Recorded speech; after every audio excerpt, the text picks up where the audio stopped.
निशाना ये है कि सेंसस आप जो मर्जी कराइए, डिलिमिटेशन आप जब मर्जी कराइए, आप अपने नंबरों के बलबूते पे जैसे आप पिछले समय पे करते रहे, are you been bulldozing each and every bill, each and every law, that is what you plan to do. और हम इस विमेन रिजर्वेशन के आड़ में जो डिलिमिटेशन का आप काम कर रहे हैं, इसके हम सख्त खिलाफ हैं और इसका साथ हम नहीं देते।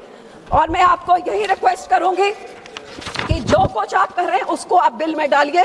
कौन सा सेंसस युद्ध होएगा? हाँ, हम मानते हैं कि proportion of parliament should increase, but it should be in a transparent manner, not in a manner that divides the nation, not in a manner that disadvantages some nation, because federal democracy means equal representation to all। और ये आपकी नीयत क्या है, ये देश की जनता देख रही है।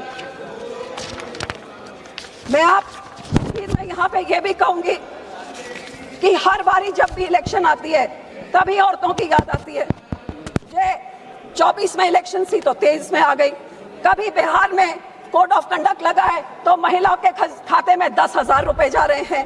कभी हमारे राज्य में कहा जाता है 1,000 मिलेगा हर महिला को, तो 4 साल निकल जाते हैं, कुछ नहीं मिलता। 6 महीने रिएक्शन में जाते हैं तो एक बार फिर वो बात होती है।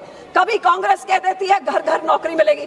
तो ये कब तक ये औरतों को ये कैरेट दिखा के, उनको सपना दिखा के, उनकी वोटों लेके और सारे राज्य में देश में ढिंढोरा पिटा के नारी शक्ति, नारी शक्ति। और नारी को आज 75 साल मिला क्या है? 75 साल के बाद क्या शक्ति मिली है? जैसे ये पार्लियामेंट है वो सबको दिख ही रहा है। और अगली पार्लियामेंट कैसी होगी, ये बिल आपका पास होता नहीं होता, किसके साथ क्या समझौता किया है, वो तो चंद घंटों में सबके सामने आ जाएगा। तो मैं यही कहूंगी कि हम 33% रिजर्वेशन औरतों का हमने सपोर्ट किया, हम फुली सपोर्ट करते हैं। गोल पोस्ट आप चेंज कर रहे हैं। पहले आप वो कानून लेके आए थे, अब उस कानून में बदली आप चाह रहे हैं। आप ही ये 33% रिजर्वेशन लागू नहीं होने दे रहे हैं और डिलिमिटेशन रिजर्वेशन के आड़ में जो लेके आ रहे हैं, इसके हम सख्त खिलाफ हैं। ट्रांसपेरेंट कानून बनाइए और औरतों का उनका बनता हुआ हक देइए, तभी ये नारी शक्ति, मातृ शक्ति की बात हो सकती है। नहीं तो ये जुमले, ये हवा में सपने, ये तो कई सदियों से औरतें देख रही हैं और ऐसे ही कभी वो दिखा दे, कभी आप।